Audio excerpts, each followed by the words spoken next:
Students, आज हम class 6 का चैप्टर नंबर फर्स्ट सिविक्स का डाइवर्सिटी डिस्कस करेंगे, जिसका फर्स्ट पार्ट हम ऑलरेडी डिस्कस कर चुके हैं, अंडरस्टैंडिंग द डाइवर्सिटी। इसका फर्स्ट पार्ट डाइवर्सिटी की मीनिंग और various causes of diversity, physical differences हम देख चुके हैं और पर्सनल क्वालिटीज़ हम देख चुके हैं, कल्चरल डिफरेंसेस भी हम डिस्कस कर चुके हैं। आज हम देखेंगे सोशल एंड इकोनॉमिकल डिफरेंसेस के बारे में डिस्कस करेंगे। Caste system is the main reason behind the social differences in India. Socially जो डिफरेंसेस हैं इंडिया में, उसके पीछे मेन जो रीज़न है, मेन जो रीज़न बताया गया है वो कास्ट सिस्टम। कास्ट सिस्टम को अगर हम हिंदी में कहें तो जातिवाद।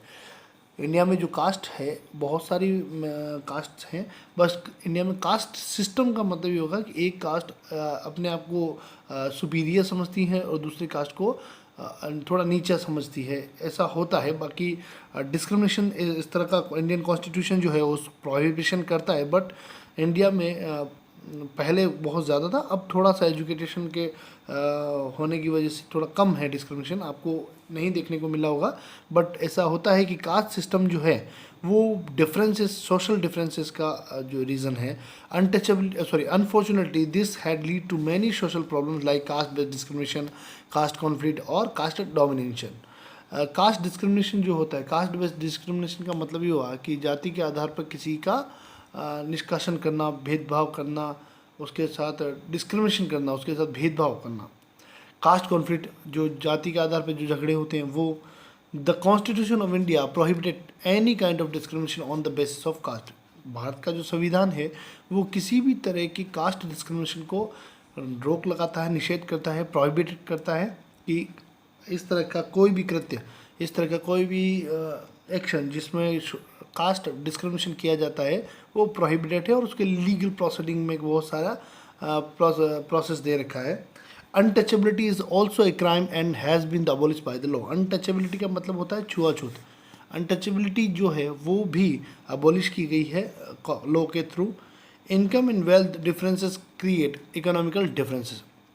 इनकम और वेल्थ यानी जो पैसा है, सोर्स ऑफ इनकम है, जो इकोनॉमिकल पावर है, वो भी क्रिएट करती है इकोनॉमिकल डिफरेंसेस। वो इकोनॉमिकल डिफरेंसेस क्रिएट कैसे करती है कि समाज में बहुत सारे लोग पैसे वाले, एक पैसों वालों का वर्ग होता है जिसे रिच कम्युनिटी बोलते हैं, और एक पुअर जो होते हैं, पुअर कैटेगरी मतलब फाइनेंशियली उनके पास इतने रिसोर्सेज नहीं होते हैं, तो इकोनॉमिकल डिफरेंसेस हो जाता है, which makes some peoples rich and other poor. Differences in income leads to the inequality affection and peoples in many way meeting basic needs like food, shelters, clothing, getting access to the medical care, education and entertainment also. Different income जो है, difference in income जो है वो इस बात को lead करता है, इस बात को बढ़ाता है कि अनटचेबिलिटी को, इनइक्वालिटी को, जो फूड और शेल्टर है उसके डिस्ट्रीब्यूशन को भी डाइवर्ट कर देता है। कि जो मान लीजिए शेल्टर, आपने देखा होगा कि बहुत से लोग जो हैं उनके पास अपने रहने के लिए भी मकान नहीं है, तो शेल्टर की प्रॉब्लम्स क्रिएट हो जाती है और इनइक्वालिटी हो जाती है। साथ ही साथ जो एंटरटेनमेंट और एजुकेशन है या हेल्थ केयर के जो साधन हैं वो भी उन तक वो नहीं पहुंच पाते। तो डिस्क्रिमिनेशन जो है, इनकम बेस्ड जो डिस्क्रिमिनेशन होता है वो बहुत सी चीज़ों को बढ़ा देता है। अब आता है diversity in India. Diversity in India. India is a land of diversity exists in our country in terms of culture, tradition, caste, community, regions, religions, language, food, race and festivals. India जो है वो diverse है। किस base पे, किस term में? Cultural diversion. आपने देखा होगा कल्चर जो साउथ का है, नॉर्थ का है, ईस्ट का है, वेस्ट का है। अगर आप देखें कि मिजोरम की तरफ का जो देखें या फिर पश्चिम बंगाल वाला कल्चरल ट्रेडिशन देखें, साउथ के कल्चरल ट्रेडिशन केरला वगैरह देखें, राजस्थान का देखें, तो कल्चरल डिफरेंसेस बहुत होते हैं। फूड जो है, वहाँ का फूड हैबिट जो है वो चेंजेस होती है। लैंग्वेज बेस पे भी काफ़ी चेंजेस होते हैं, और ड्रेसिंग सेंस हो गया, फेस्टिवल को सेलिब्रेट करने का जो तरीका हो गया वो भी काफ़ी, फेस्टिवल्स भी काफ़ी डिफरेंट होते हैं। तो ये इतने डिफरेंसेस होते हैं, ये डाइवर्स है, डाइवर्सिटी है। और इसके बाद भी इंडिया जो है यूनाइटेड है, या एक पूरा एक कंट्री जो है, फीलिंग जो है हम लोगों की वो यूनाइटेड वाली है, या इंडियंस इंडिया को, हम भारत को एक मानते हैं, क्योंकि इतनी डाइवर्सिटी होने के बाद भी जो हमारा नेशनलिटी है, जो हमारा भारत के प्रति या भारत की एकता के प्रति, या भारत के लोगों को आपस में हम लोग एक भाईचारे का जो फ्रेटर्निटी का जो हम एनवायरनमेंट क्रिएट करके रखे हैं या है, तो इस वजह से इतनी डाइवर्सिटी होने के बावजूद भी हम लोग यूनाइटेड हैं। डाइवर्सिटी का मतलब ये हो गया हर एक लेवल पे, हर एक टर्म में बहुत सारा डिफरेंसेस हैं। The differences, physical, geographical features in different part of India influence the climate and in turn the food, and customer and culture of the peoples inhabiting these regions. Geographical और physical features में जो differences हैं, geographical features means कोई area जैसा है कि जहाँ का जोग्राफी जो है प्लेन सरफेस एरिया, यानी आप दक्कन के प्लेटूस वाला एरिया देखेंगे जहाँ एमपी वगैरह के टच में है, और नॉर्थ की तरफ जहाँ पे माउंटेन्स वगैरह ज़्यादा है, तो उनकी वजह से उनका कल्चर, उनका फूड हैबिट्स में भी बहुत ज़्यादा डिफरेंस है, बहुत ज़्यादा डाइवर्स है। Ladakh is a desert the mountain in eastern part of Jammu and Kashmir. Very little agriculture is possible here since the region does not receive any rain and is the covered with snow from a large part of the year. These are very few trees that can grow in this region. For drinking water, people depend on the melting snow during the summer month. समझें तो कि लद्दाख जो है desert part है, mountain है, और desert यानी रेगिस्तान वाला पार्ट है जो जम्मू कश्मीर के बिल्कुल ईस्टर्न पार्ट की तरफ है। Very little agriculture possible here, agriculture activities जो है यहाँ पे नहीं होती। रीज़न है जोग्राफिकल रीज़न कि यहाँ पे डेजर्ट है, जो रेन है और रेन का जो है रेन भी यहाँ पे बहुत कम रिसीव होती है। साथ ही साथ यहाँ पे जो स्नो है, स्नो यानी बर्फ़ जो गिरती है, उसकी वजह से ज़्यादातर वक्त जो है जो एरिया है, लैंड जो है वो ढका रहता है स्नो से, और जो ड्रिंकिंग वाटर है उसकी भी स्कैसिटी है, क्योंकि जितने ड्रिंकिंग वाटर हैं वो समर में जाके बर्फ़ जब पिघलती है तब वो पानी पीने लायक होता है। तो ड्रिंकिंग वाटर भी डिपेंडेंसी रहती है समर मंथ पे। उसके बाद हम देखें कि peoples here keep sheep and goats. The goats is reasons of special because they produce pashmina wools. Pashmina wools pashmina जो शॉल होती है, पश्मीना शॉल, एक शॉल मतलब जो अपने सर्दियों में शॉल जो अपन ओढ़ते हैं ठंड को बचने के लिए, शॉल, वो शॉल है। और पश्मीना शॉल का मतलब वो एक स्पेसिफिक टाइप का जो ऊन होता है जो गोट से यानी बकरी से वहाँ के लोग लेते हैं, और उसी से जो शॉल बनती है वो काफ़ी महंगी बिकती है, cost a lot of money. The people is in Ladakh carefully collect the wool of goat and sell this to traders from Kashmir. Pashmina shawls are chiefly woven in Kashmir. वो वहाँ से ऊन जो होती है गॉड से लेके और उसको ट्रेडर्स को बेच देते हैं, तो उसका मैन्युफैक्चरिंग यानी वो जो बाद का प्रोसेस होता है वो ट्रेडर्स करते हैं, और उनसे जो उनको रेवेन्यू मिलता है वो उनके जीवन का चलाने के लिए फाइनेंशियल रिसोर्सेज जो होते हैं वो यही है। The people eat meat and milk product, the cheese and butter. जो गॉड्स पे यानी बकरी पे या उन पे डिपेंडेंसी है, मीट की वजह से, मिल्क प्रोडक्ट की वजह से डिपेंडेंसी, एंड फूड का भी वो इकोनॉमिकल सोर्स के साथ साथ रिसोर्सेज ऑफ फूड भी है। उसके बाद each family on some goats. हर फैमिली के पास कुछ बकरी या गाय या डिजोस यानी याक काउस वहाँ मिलती है। Being a desert did not means that Ladakh did not attract the share of traders. एक डेजर्ट होने का मतलब ये नहीं है लद्दाख में ट्रेडर्स का आना नहीं है या ट्रेडर्स को अट्रैक्ट नहीं करता। It was consider a good trade route. ये एक अच्छा ट्रेड रूट है जहाँ पे जैसे व्यापार करने के लिए या बिजनेस करने के लिए जो रूट होता है किसी कंट्री टू कंट्री या स्टेट टू स्टेट, तो ये बहुत अच्छा रूट है जो ट्रेडर्स को अट्रैक्ट करता है। और जहाँ पे ट्रेडर्स आएंगे या इकोनॉमिकल एक्टिविटीज़ होगी तो वो रीज़न थोड़ा सा फाइनेंशियली सपोर्टिव होगा ही होगा।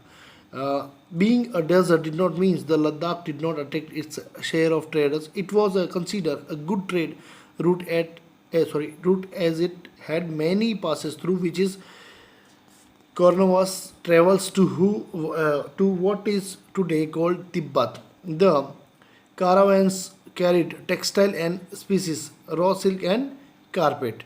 Buddhists reached तिब्बत विया लद्दाख। बुद्धिस्ट जो थे लद्दाख के थ्रू जो है तिब्बत पहुंचते हैं, और तिब्बत लद्दाख के नियरेस्ट जो है स्टेट है, ये आपको दे रखा है, देखिए। Ladakh is also called little Tibet.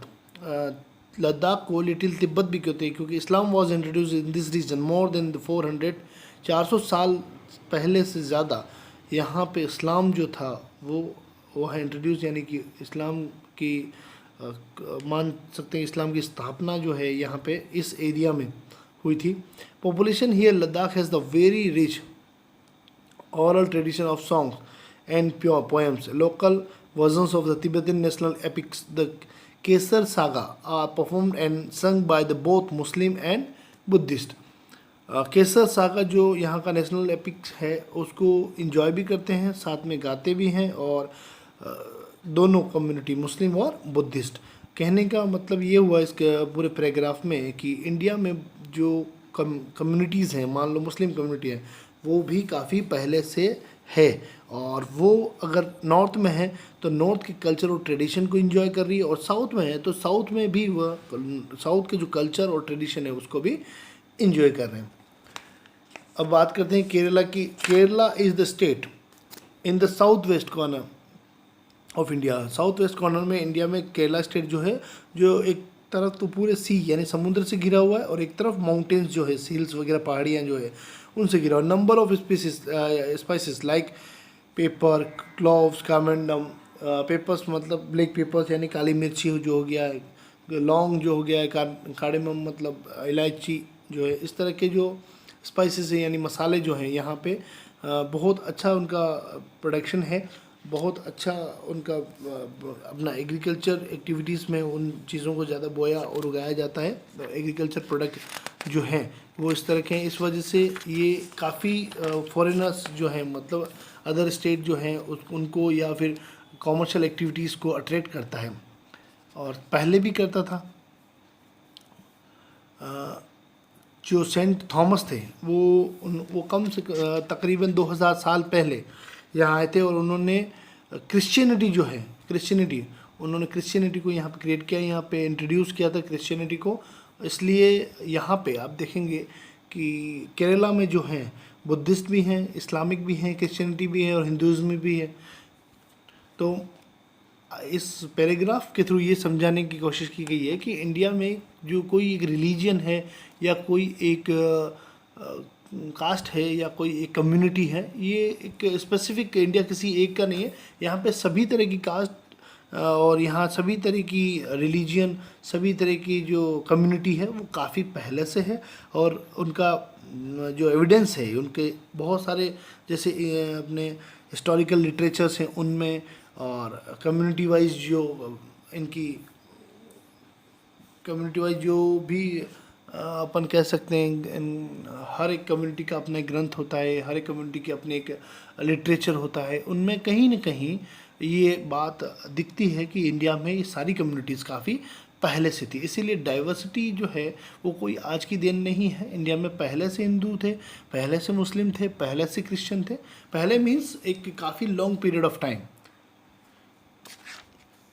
देखिए, many Arab traders also come and settle down here. Ibn Battuta who travelled here a little less than 700 year ago wrote a travelogue in which he described the lives of Muslim and says they were highly respected community. Ibn Battuta जो थे वो आए, उन्होंने अपने जो travelling की उसके बारे में जो लिखा उसमें उन्होंने लिखा कि मुस्लिम जो थे वो हाईली रेस्पेक्टेड कम्युनिटी थे उस वक्त जब वो यहाँ आए थे। The Portuguese discover the sea route to India from Europe when Vasco da Gama landed with his ship here. जो पुर्तगीज़ थे उन्होंने सी रूट के थ्रू इंडिया को डिस्कवर किया। तो पुर्तगीज़ का मान लीजिए इंडिया में पुर्तगीज़, अभी गोवा की अगर बात करें तो हर एक कम्युनिटी जो है वो केरला के टच में या इंडिया के में है। Because all of these various historical influence, people in Kerala practice different religions such as the Jainism, Islamic, Christianity, Hinduism and Buddhism. इन सारी चीज़ों की वजह से, इन सारे इन्फ्लुएंस की वजह से, इनका सारे प्रभाव की वजह से इन सब कम्युनिटी के प्रभाव की वजह से टाइम टू टाइम यहाँ पे इफेक्ट इन्फ्लुएंस होने की वजह से आज केरला में जो है डिफरेंट टाइप के जो रिलीजियस है उनको प्रैक्टिस किया जाता है। आज हम इस वीडियो में इतना ही डिस्कस करेंगे। नेक्स्ट पार्ट जो है वो हम नेक्स्ट वीडियो में डिस्कस करेंगे। आई होप आप लोगों को थोड़ा समझ में आया होगा। आप इस चैप्टर को थोड़ा और रीड कीजिएगा और कोई डाउट है तो कमेंट सेक्शन में दीजिएगा। Thank you.